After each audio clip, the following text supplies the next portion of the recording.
Operation Kagar వల్ల భయపడినటువంటి కొంతమంది Maoist అగ్రనేతలు ఇప్పుడు జనారణ్యంలో తలదాచుకునేటువంటి ప్రయత్నం చేస్తున్నారు. అందులో భాగంగానే ఆంధ్రప్రదేశ్ పోలీసులకి నిన్న నిఘా పెట్టినటువంటి నేపథ్యంలో ఏకకాలంలో 50 మంది మావోయిస్టులను అయితే వారు అదుపులోకి తీసుకున్నారు. ఆ అదుపులోకి తీసుకున్నటువంటి మావోయిస్టుల్లో మావోయిస్ట్ అగ్రనేతలు కూడా ఉన్నారనేటువంటి వార్తలు వస్తూ ఉన్నాయి. దీని మీద మనం పూర్తి స్థాయిలో విశ్లేషణ చేసుకుందాం. ప్రస్తుతం మనతో పాటున్నారు ప్రముఖ రాజకీయ విశ్లేషకులు, ప్రముఖ సీనియర్ జర్నలిస్ట్ దుర్గా వడ్లమణి గారు. వారితో మాట్లాడదాం. మేడం నమస్తే అండి. నమస్తే అండి. నిన్న ఆంధ్రప్రదేశ్ పోలీసులకి సమాచారం అందడంతో వాళ్ళు నిఘా పెట్టి పక్కా సమాచారంతో ఏకకాలంలో వాళ్ళు దాడులు చేయడం, ఆ దాడుల్లో భాగంగా 50 మంది మావోయిస్టులని ఆంధ్రప్రదేశ్ పోలీసులు అదుపులోకి తీసుకున్నారు. అయితే అదుపులోకి తీసుకున్నటువంటి మావోయిస్టులో మావోయిస్ట్ అగ్రనేతలు కూడా ఉన్నారనేటువంటి వార్తలు వస్తూ ఉన్నాయి. దీని మీద మీ విశ్లేషణ ఏంటి?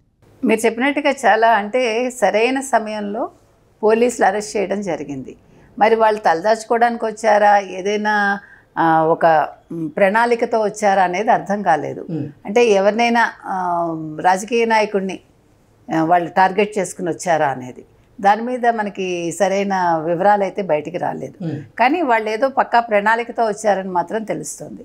అయితే మీకు తెలుసు, ఇటీవల కాలంలో మొత్తం ఆపరేషన్ ఖగార్ పేరుతోటి దండకారణ్యంలో నిన్నటితోటి అంటే మెయిన్ హిడ్మా ఎవరైతే ఉన్నారో వారు మరణించడం జరిగింది. దాంతో ఒక రకంగా ఆపరేషన్ ఖగార్ పూర్తయినట్టే అని అందరూ అనుకుంటున్నారు. ఎందుకంటే 2026 మార్చి వరకు అమిత్ షా కేంద్ర హోంశాఖ మంత్రి గారు వారు మార్చి 26 డెడ్ లైన్ పెట్టారు. సో ఆ డెడ్ లైన్ ప్రకారం నవంబర్కే వాళ్ళు డెడ్ లైన్ చేరుకున్నారా, అసలు హిడ్మా ఎలా దొరికాడు అనే దాని మీద నిన్న చాలా కథనాలు వచ్చాయి. మనం కూడా చూసాం, విన్నాం, మాట్లాడాం. అయితే హిడ్మా కూడా వచ్చాడు విజయవాడ అనేది ఒక టాక్ వచ్చింది. అయితే అక్కడి నుంచి మళ్ళీ వెనక్కి వెళ్ళడంలో అతను పట్టుబడ్డాడు అన్నది. ఎందుకంటే హిడ్మా అసలు అక్కడికి వెళ్ళడు, ఆయన దండకారణ్యం వదిలి రాడు అనేది నిన్న మనం విన్న మాటలు. సో ఏది ఏమైనా ఇవాళ హిడ్మాకి సంబంధించిన వ్యక్తులు 90 అంటే ఆయనకి 3 అంచెల భద్రత ఉంటుందని మనం విన్నాం. ఆ మొదటి భద్రతలో ఎవరైతే ఉంటారో వాళ్ళే మొదటి వరుసలో ఉండే 90 నిన్న పట్టుబడ్డారు, హిడ్మాకి సంబంధించిన వాళ్ళు. మిగతా వాళ్ళలో ఎక్కువ మంది దేవ్జీ మనుషులు. దేవ్జీ కూడా కేంద్ర కమిటీకి చాలా కీలకమని మనం విన్నాం. అయితే దేవ్జీ కూడా పట్టుబడ్డారు అనే ఒక వార్త వచ్చింది. దాన్ని పోలీసులు అయితే ధృవీకరించలేదు. ఇంకా మావోయిస్ట్ పార్టీ అధినేత ఆయన అసలు ఎక్కడున్నారు, నిజంగా పోలీసుల అదుపులో ఆయన ఉన్నారా, ఆయన అసలు పట్టుబడ్డారా లేదా, ఆయన ఎక్కడున్నారంటే ఏం చెప్తారు? అదే మనకు తెలియదండి. దేవ్జీ పట్టుబడ్డారని అంటున్నారు. అయితే వీళ్ళు ఈ ఆపరేషన్ చాలా విజయవంతంగా ఏ రకంగా చేశారంటే పోలీసులు చాలా సామాన్య ప్రజానీకానికి ఎటువంటి ఇబ్బంది కలగకుండా, ప్రజలు ఒకలాంటి భయాందోళనకు గురి కాకుండా వాళ్ళు చాలా ప్రణాళికతోటి చాలా చక్కగా దీన్ని నిర్వహించారండి. మీరు అన్నట్టు విజయవాడ దగ్గర కానూరు, తర్వాత ఏలూరు, కాకినాడ 3 చోట్ల వాళ్ళు ఒకేసారి వాళ్ళు పట్టుకోవడం జరిగింది ఈ మావోయిస్టులని.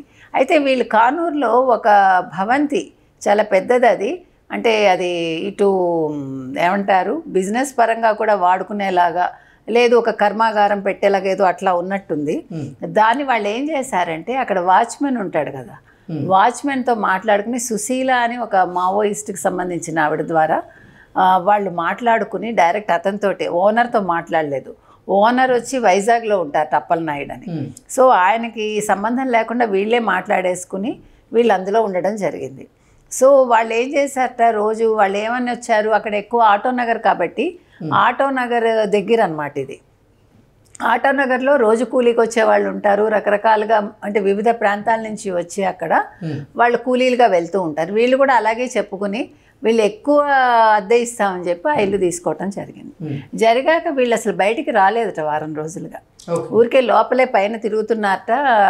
ఒక వ్యక్తే వెళ్ళి కాఫీ టిఫిన్ తీసుకొస్తాడు, మధ్యాహ్నం పెద్ద క్యారేజ్లో భోజనం తెచ్చాడు అని సమాచారం వస్తుంది మనకి.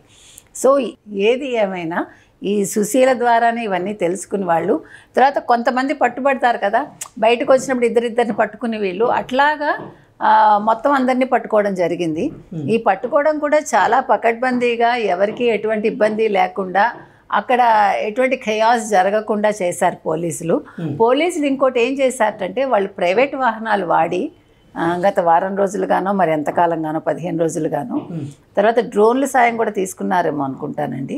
ఆ తర్వాత వీళ్ళు పంచెలు కట్టుకుని తలపాగాలు కట్టుకుని బనీన్లు వేసుకుని, ఆ తర్వాత మెయిన్ పోలీస్ ఆఫీసర్ అయితే టీషర్టు జీన్స్ వేసుకుని, అంటే సాధారణ మనుషుల్లాగా వాళ్ళు తిరుగుతూ వాళ్ళ కదలికలు గమనించి పట్టుకోవటం జరిగింది. చాలా అద్భుతంగా చేశారు ఇది. అంటే ఒక్క ప్రాణ నష్టం జరగకుండా వాళ్ళ దగ్గర నుంచి వాళ్ళు చాలా ఆయుధాలు కూడా స్వాధీనం చేసుకున్నారు, విప్లవ సాహిత్యం స్వాధీనం చేసుకున్నారు, తర్వాత 2 లక్షల నగదు స్వాధీనం చేసుకున్నారు. ఒక్కొక్కరి దగ్గర నుంచో మరి మొత్తంగానో మనకు తెలియదండి. ఇందులో పట్టుబడిన వాళ్ళలో నేపథ్యంలో మావోయిస్ట్ అగ్రనేతల్లో మావోయిస్టుల్లో భయం మొదలైందని, అందుకే వారు దండకార్యం నుంచి ప్రజాబాటకు పడుతూ ఉన్నారని, అది తెలుసుకున్నటువంటి పోలీసులు అప్రమత్తంగా వ్యవహరించి వారి మీద దాడులు చేసి వారిని అరెస్ట్ చేస్తున్నారు అనేది మనం చూస్తున్నాం. ఏంటి నిజంగా మార్చి 26, 2026 నాటికి ఈ ఆపరేషన్ ఖగార్ పూర్తవుతుందా? మావోయిస్ట్ అగ్రనేతలందరూ కూడా లొంగిపోయేటువంటి అవకాశం ఉందా అంటే ఏం చెప్తారు? ఖచ్చితంగా జరుగుతుందండి. ఇప్పటికే ఆల్మోస్ట్ పెద్దలందరూ దొరికేశారు కదా. ఇప్పుడు మల్లోజులే ఉన్నారు హిడ్మాని పట్టించడంలో అనేది నిన్నంతా వచ్చింది, మనకు తెలియదు అది. సో ఇప్పుడు ఆల్మోస్ట్ అందరూ అయిపోయారు. అసలు హిడ్మా అయిపోయాక ఇంకేముంది మీకు అక్కడ? అలాగని ఇప్పుడు పోలీసులు అప్రమత్తంగా ఉండాలి. మీకు అర్థమైందా? మీరు ఇందాక అన్నట్టుగా వీళ్ళందరూ కూడా సిటీస్కి వచ్చేస్తున్నారు. ఇప్పుడు అక్కడంతా జల్లెడ పడుతున్నారు కాబట్టి ఇక్కడ తలదాచుకుంటే మావోయిస్టుల ఉనికిని చాటుకునేటువంటి ప్రయత్నం వాళ్ళు చేస్తున్నారని, అందులో భాగంగా ఆంధ్రప్రదేశ్లోని కొన్ని ప్రాంతాల్లో వారు దాడులు చేద్దాం అనుకున్నారనేటువంటి వార్తలు కూడా వస్తున్నాయి. ఎగ్జాక్ట్లీ అదే చెప్తున్నా. ఉంటుంది. ఎందుకంటే ఇప్పుడు వాళ్ళ ఉనికిని చాటుకోవడం అనేది వాళ్ళకి చాలా అవసరం. ఇప్పుడు సాధారణంగా ఎవరైనా కూడా చివరి నిమిషం వరకు పోరాటం ఆపరు కదండి. అది మావోయిస్టులైనా కావచ్చు, పోలీసులైనా కావచ్చు, వాళ్ళ విధి అనుకున్నప్పుడు మంచి అయినా చెడైనా ఎవరూ కూడా ఆఖరి నిమిషం వరకు పోరాటం ఆపరు. కాబట్టి వీళ్ళు కూడా అంతే. వాళ్ళ ఉనికిని చాటుకోవాలంటే ఒక పెద్ద తలకాయని లేపేయాలి. అంటే ఒక భయాన్ని కలిగించడం కోసం వాళ్ళు ప్రయత్నిస్తున్నారు అనేది మనకు వచ్చింది. ఆ మాటలు అయితే వినిపించాయి. కాబట్టి అందులో భాగంగా 50 మంది సిటీలోకి వచ్చారు. అయితే ఇంకా ఎంతమంది ఉన్నారు, ఇంకా ఎవరైనా ఉన్నారా? ఇంకొకటి ఏంటంటే ఇప్పుడు కొంచెం వాళ్ళు అప్రమత్తంగా ఉండాలి. నిన్నటి వరకు వాళ్ళు పట్టించుకుని ఉండరు, అక్కడ జరుగుతోందిలే, ముఖ్యమైన వాళ్ళు దొరికేశారు అని అనుకున్నారు. కానీ వాళ్ళు మరి నిఘా ఎంతవరకు పెట్టారో తెలియదు. లేకపోతే 50 మంది ఈ రకంగా రాగలిగారు అంటే మరి ఇక్కడ ఏం జరిగింది అనేది. సో 50 మందిని పట్టుకున్నాం కాబట్టి ఇంకెవరూ లేరని అనుకోవడానికి వీల్లేదు. ఈ 50 మంది ఎక్కడి నుంచి వచ్చినవారు? వీళ్ళందరూ కూడా దండకారణ్యం నుంచి అటు నుంచి వచ్చిన వాళ్ళే. కొంతమంది ఛత్తీస్గఢ్ నుంచి వచ్చిన వాళ్ళు ఉన్నారు. నిన్న పట్టుబడిన వాళ్ళలో 90 ఎంతమంది గోండు వాళ్ళు ఉన్నారట. సో అందుకని గోండు భాష తెలిసిన వాళ్ళని పిలిపించి వాళ్ళని విచారిస్తున్నారు. ఇలా రకరకాలుగా ఉన్నాయి. అంటే వాళ్ళందరూ కూడా మీకు అక్కడ పని ఇప్పిస్తామని తీసుకొచ్చారా, లేదు మావోయిస్ట్ సానుభూతి పరులు వీళ్ళందరూ అని తెలుస్తోంది. సో ఏది ఏమైనా ఇది ఇక్కడితో అయిపోయిందని అనుకోకూడదు. నేను చెప్తున్నది అది. వీళ్ళు ఏ రాష్ట్రాలకు వెళ్ళే అవకాశం ఉంది? అటు మహారాష్ట్ర వెళ్తారా, ఇటు తెలంగాణకు వచ్చారా, ఆంధ్రాలో ఉన్నారా, ఇంకెక్కడ ఒడిశాకి ఏమన్నా వెళ్తారా, అసలు వీళ్ళు ఎక్కడెక్కడ ఉన్నారు? దీని మీద చాలా మీరు అన్నట్టుగా మార్చి ఏప్రిల్ వరకు కూడా ఇది వీళ్ళు తేలిగ్గా తీసుకోకూడదు ఈ అంశాన్ని. ఎక్కడ ఏం జరుగుతుందో అప్రమత్తంగా ఉండాలి, అది నేను చెప్తున్నా. కాబట్టి మీరు అన్నట్టుగా ఏం జరుగుతుందో తెలియదు, వాళ్ళు ఎవరిని టార్గెట్ చేశారో తెలియదు. చివరి పోరాటం అనేది వీళ్ళు అనుకుని ఉండొచ్చు.